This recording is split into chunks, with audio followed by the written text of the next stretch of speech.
This is something that a lot of writers struggle with. I think we all want our characters to feel distinct and different from each other, like they're real people with real faults and fears and goals and desires and passions, and that each of your characters are so distinct and different that we don't even need chapter headings to indicate whose point of view we're entering. We're sisters, best friends, and authors on a mission to help you stoke your creative fire and live the life of your dreams. We believe that purpose fuels passion and that creativity is your secret weapon for mass construction. There's never been a better time to bless the world with your dream realized. You're listening to The Kate and Abby Show. What's up, guys? Welcome back to another episode of The Kate and Abby Show. Today we are talking about character voice. More specifically, how to create dynamic character voice that jumps off the page and brings your characters to life. It makes them all feel different from each other. This is something that a lot of writers struggle with. I think we all want our characters to feel distinct and different from each other, like they're real people with real faults and fears and goals and desires and passions, and that each of your characters are so distinct and different that we don't even need chapter headings to indicate whose point of view we're entering, or dialogue tags to indicate who just spoke. We can just hear their voice so clearly and so distinctly through the way they talk, their expressions, their beliefs, and all of the goodness, all of the human messiness that makes these characters feel real. So how do you do that? That's a tall order. It's a big thing to tackle for sure. So Kate and I are going to break down some ways that some techniques and tips that we use all the time to make our characters sound distinct from each other and to give them each unique voices. So if that's something that you're struggling with, you want to get better at in your writing, then definitely keep listening. This episode is for you. But before we get into this topic, first we want to thank our sponsors, who are you guys. You are our community, our patrons. You help make this show possible, and we couldn't do it without you. So thank you so much for supporting us on Patreon. If you get value out of this show, please visit patreon.com/The Kate and Abby Show to give anything that you can to keep this show going and to keep it free of interruptions and sponsorships. So without further ado, let's get into today's episode. First things first, and this is something I recommend to every writer who wants their character voices to sound distinct, is to make character voice cheat sheets. This is something that I still do for basically all my characters when I go into writing a new book, especially when I'm switching point of view, because when you switch point of view, you're going to like the inner monologue of a character's thoughts, and you want that voice to sound distinct. You don't want every character to sound like the author writing a book. Right. Like they all kind of bleed over into each other. Right. And when that happens, sometimes it feels like, I don't know, you feel detached from the character, I find, when you're reading a book and it's first person, but all the point of views sound the same. It all sounds like the author's writing style, which in some ways, it's always going to sound like your writing style, but you can make the voices distinct in a way that it almost feels like that character actually wrote this. Right. And you didn't write it, the character did. So that's kind of like that's the goal. The goal, yeah.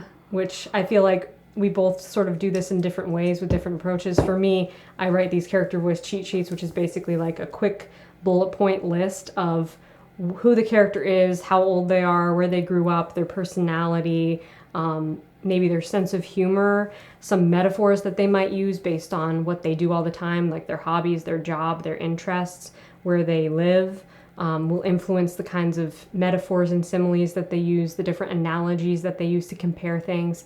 The time period that your book takes place in could also influence that. Like, what are some things that you do to prep your character's voice when you like go into the writing process and you're like, okay, I want these voices to sound distinct from each other? How do you approach that? Well, one of the things I do is kind of taking inventory of like things they say, like you're saying. Yeah. Even if I don't write out an actual cheat sheet, which I think can be really helpful, and it's something I have done with mine and Abby's co-write project, which is a whole nother story. That's another, thing to help you stay on track when you're writing with another author. Right. But like really stepping into that character's shoes and feeling like you get into their voice, almost like, method acting a little bit, like you really start to become one with their mindset. Right. Which can help you to capture their voice in a different way. Yeah. Not just your voice. You feel like you're kind of entering into this different headspace that's really the character's headspace. So you're kind of jumping into a different character. Yeah. as And the I think author. like even things you do in real life can help you with that. Oh, Like, definitely. even the clothes you're wearing, Yes. I find has helped me. Like when I was writing The Other World, I did that a lot. Like when I would write Orca's point of view, I would wear something that she might wear. I'd wear a lot of flowy dresses and linens and cozy sweaters and like more soft feminine things to kind of channel that energy Right. into what I was writing. And also the music you listen to, I think, can help too. Oh, absolutely. Like the music, for me, music is like, it doesn't necessarily even have to match the mood of the scene, but it has to match the character I'm writing. Right.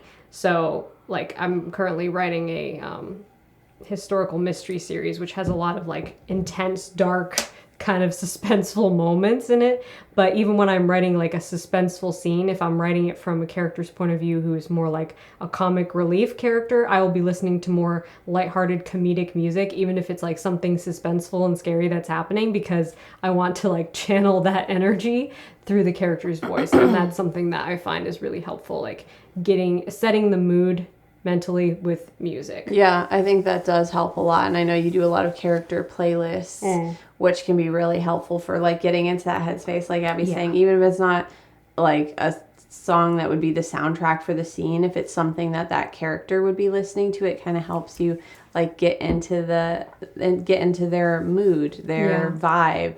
You're kind of like just aligning yourself with different vibes.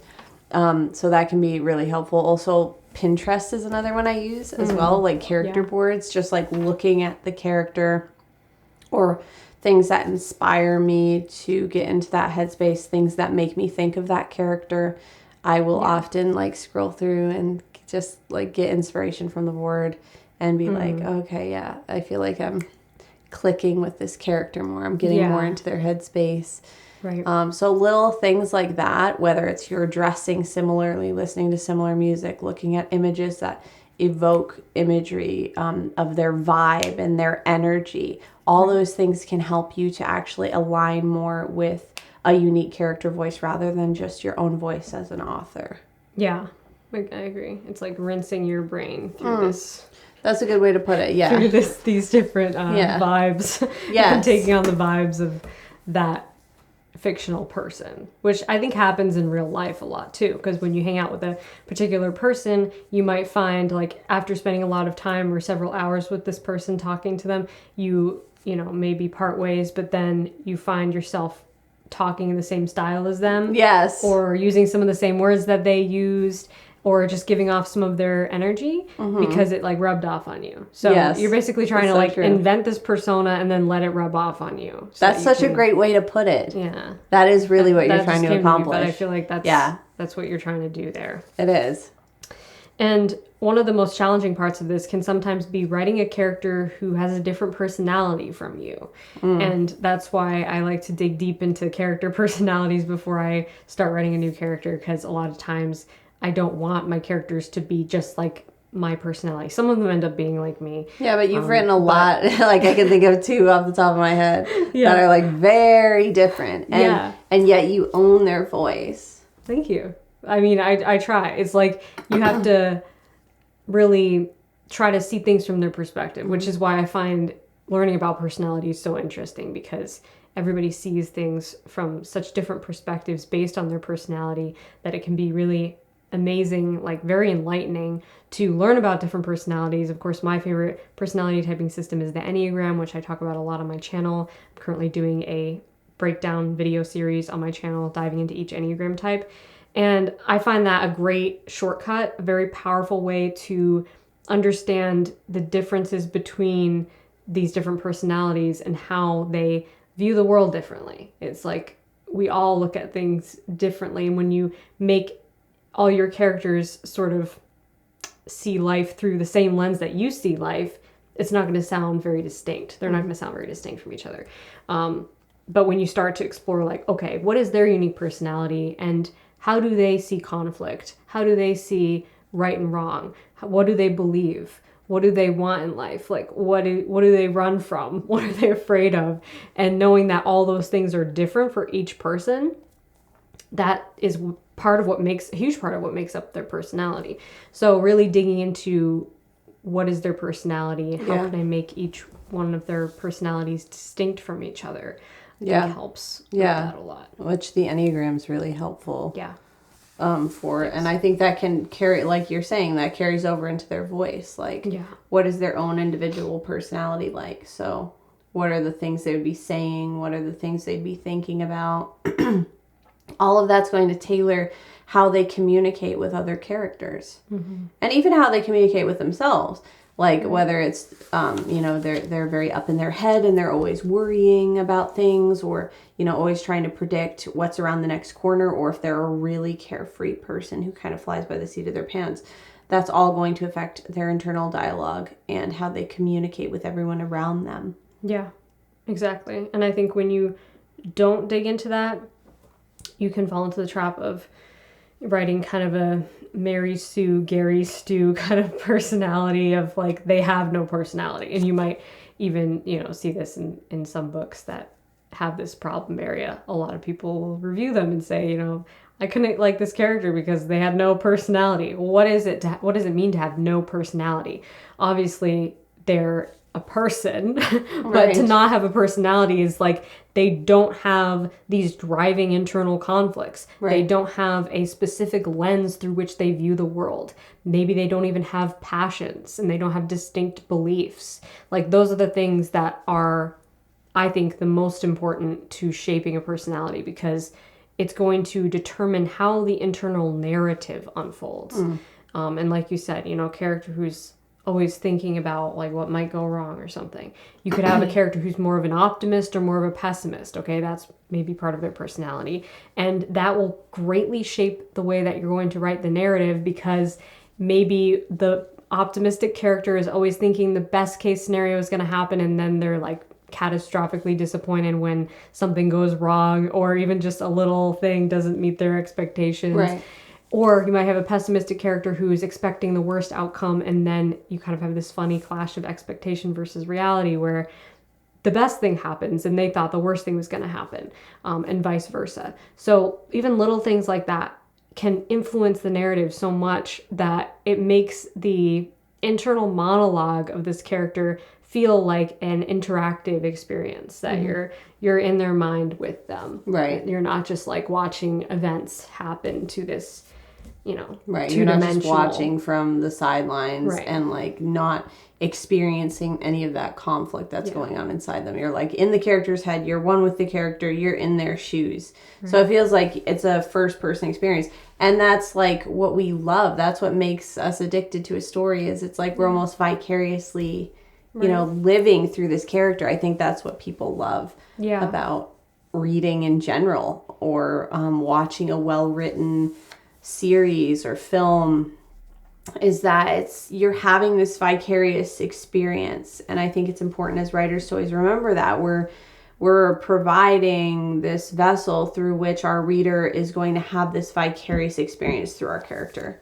And so always keeping that in mind as you're writing. And another thing that Kate and I both use to help us to really hone in on that character voice and lock into a particular voice, especially when it's not like your voice, or you're maybe less familiar with writing that personality, is to have inspiration characters that you go to for those vibes and to get that to like rinse your brain through their voice. So by that I mean any character from a movie or a TV show or even a book, but even better if you can like listen to them rather than reading, because listening will be a bit different. It will get into your brain and your psyche a different way. So Kate and I both do this. I feel like we have characters that we're writing remind us of, like, this main character reminds me of this character I saw in a movie once, or this character I saw in a TV show. And just going to YouTube or something and looking up just a scene pack of that character or specific clips from that movie and watching some of those before you get into your writing session helps so much to lock your brain into their voice. So you're not like stealing any of their lines, you're not stealing their personality, you're not plagiarizing it in any way, but you're just like rinsing your brain through that voice to let it rub off on you. You're like spending time with that character. It's more about the tone. Yeah, exactly. It's not like you're, like Abby said, it's not like you're copying that character. It's that like you're getting the vibe of that character. Yeah. Like, okay, I'm writing a character who's like more rugged and, you know, cowboy. Okay. And I've had this inspiration character that literally is that. And when I listen to like clips of like them talking and even some of their body language, it's like, okay, that's exactly how I picture my character to speak and behave. And so it helps lock you into that rhythm where for me, I'm almost like hearing that voice in my head as I'm writing. Yes, same. And it helps me choose vocabulary as well. Yeah, that's another thing that I feel like is really important is the vocabulary of your characters, because they won't all have the same vocabulary. Exactly. And watching like clips of inspiration characters can help you see that, like, okay, you know, this character speaks a lot differently than other characters, and that makes them feel so real because they haven't had all the same shared experiences. Like, they've all had unique experiences in life, and they all speak slightly different.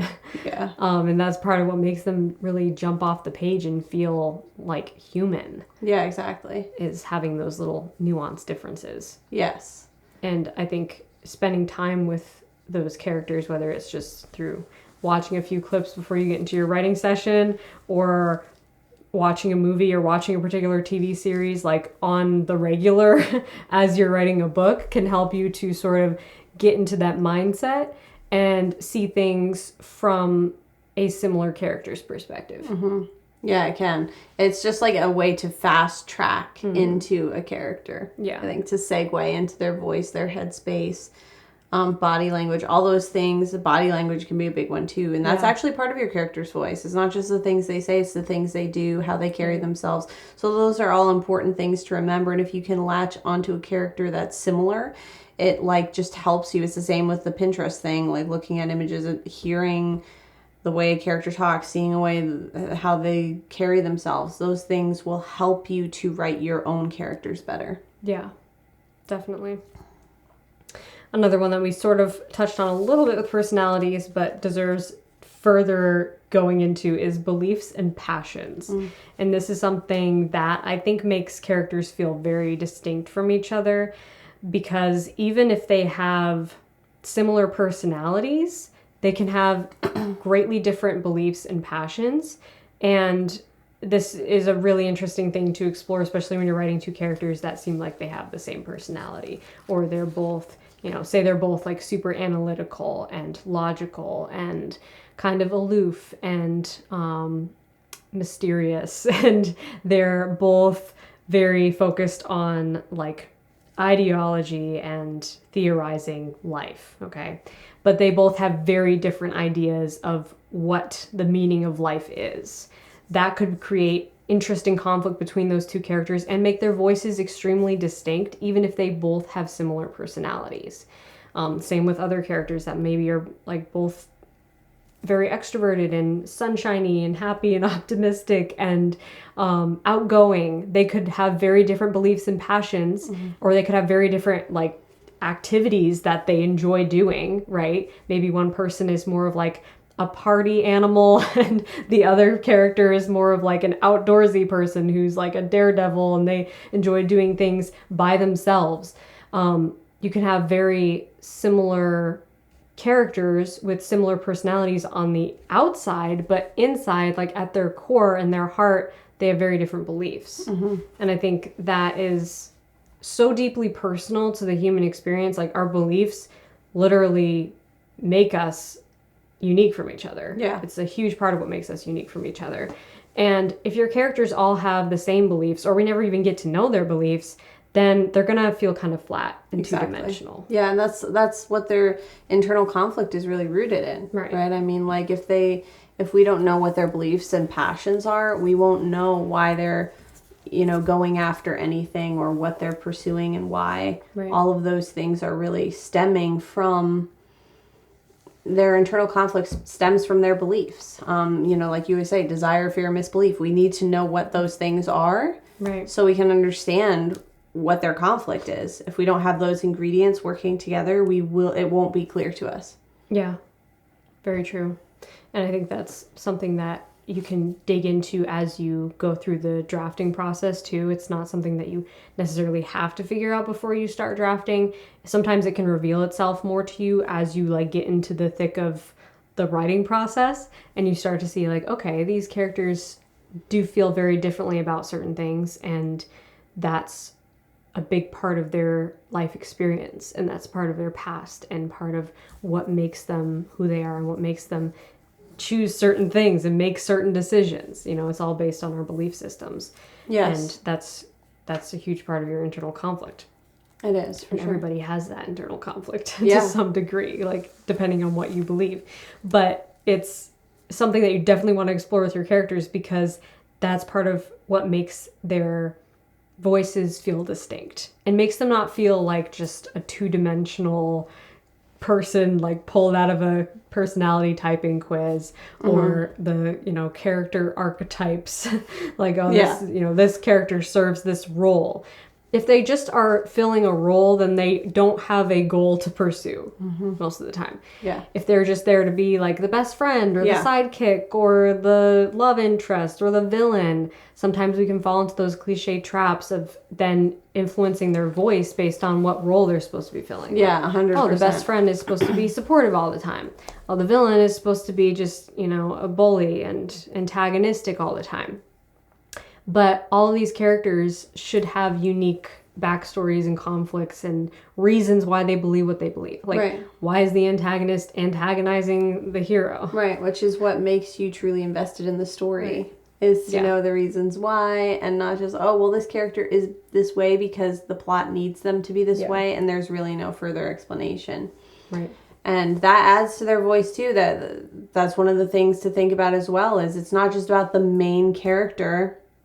It's also about all the other members of the cast, the sub-characters, the villain, the antagonist. You know, all of these characters are an important, integral part of your story. They're part of the vehicle for conveying your story. And so we want them to feel, in order for them to feel real, they have to have real goals. They have to have real desires. They have to have something they're uniquely moving towards. Even if it's not something you spend a lot of time on, we still need to see and feel that they're like a real person. Yeah.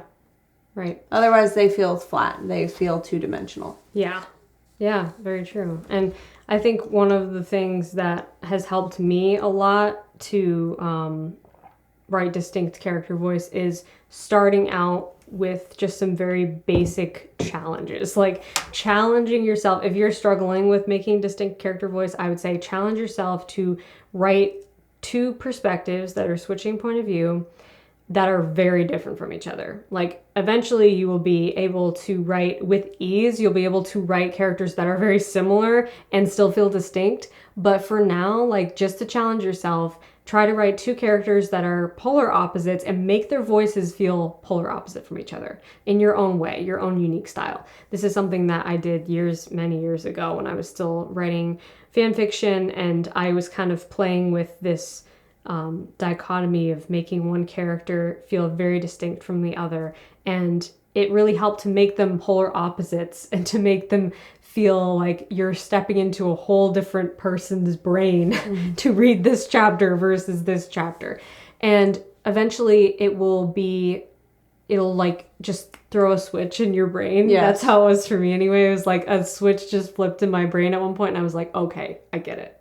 So I feel like we all have to like just practice until we get to that moment. And sometimes you won't find the voice right away, and it takes a little bit of writing. It takes a little bit of time because you're still kind of getting to know the character, still sinking into their shoes, and don't worry about that. Yeah. You can either write like some separate pieces with them just for fun as an exercise, or just keep going with the book, and you can always go back and strengthen their voice earlier on. I've done that many times because it's like you're still kind of getting to know them. Yeah. The first few chapters.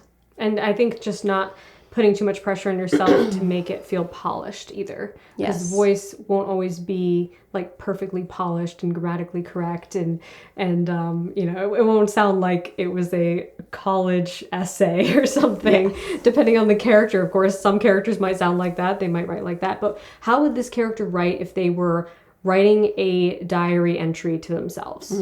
Like, thinking from that perspective, Yeah. I think, is a good way to shortcut. That's a very good point. That's a very good point. Because then the vocabulary is going to be very different. Yeah, very true. So I feel like we covered a lot of good points today in this episode, but let's just recap real quick. First, creating character voice cheat sheets to make the process easier for yourself, making them have distinct personalities, and using shortcuts like the Enneagram or MBTI to really lock into their personality and see how they're distinct from each other. Using inspiration characters and watching movie clips or TV shows that remind you of that character and really rinsing your brain through their voice, letting it rub off on you. Making playlists so that you can listen to music that reminds you of your character or music that your character would listen to. Pinterest boards, mood boards, and focusing on their beliefs and their passions and what makes them different and distinct from other characters, even if they seem like they're very similar on the surface. So hopefully you guys took a lot of notes from this episode and got a lot out of it. We would love to hear from you. So comment below and tell us, what is your favorite way to make character voice distinct from each other? What is one thing that you've like picked up along the writing journey that you would like to share with other writers? Let's make like a whole treasure trove of advice down in the comments. And if you want to continue diving into the topic of character voice, we actually have another great episode that I will link up here. Yes. That you can go further. We share a lot of character examples in that. So if you want to like kind of get your head around the topic more, that'd be a good place to go from here. Yes. And Kate has an amazing Muse challenge that came out recently that is all about writing your second draft. So if you want to check that out, you can watch the replay by clicking the link below this video. It's a 30-day challenge that's going on throughout the month. So definitely check that out, especially if you're in the throes of writing the second draft or revising, or you just feel overwhelmed and like you're like alone on a raft in the middle of the ocean trying to figure out and make your writing good. You definitely want to check that out. So all of those resources are linked below this video.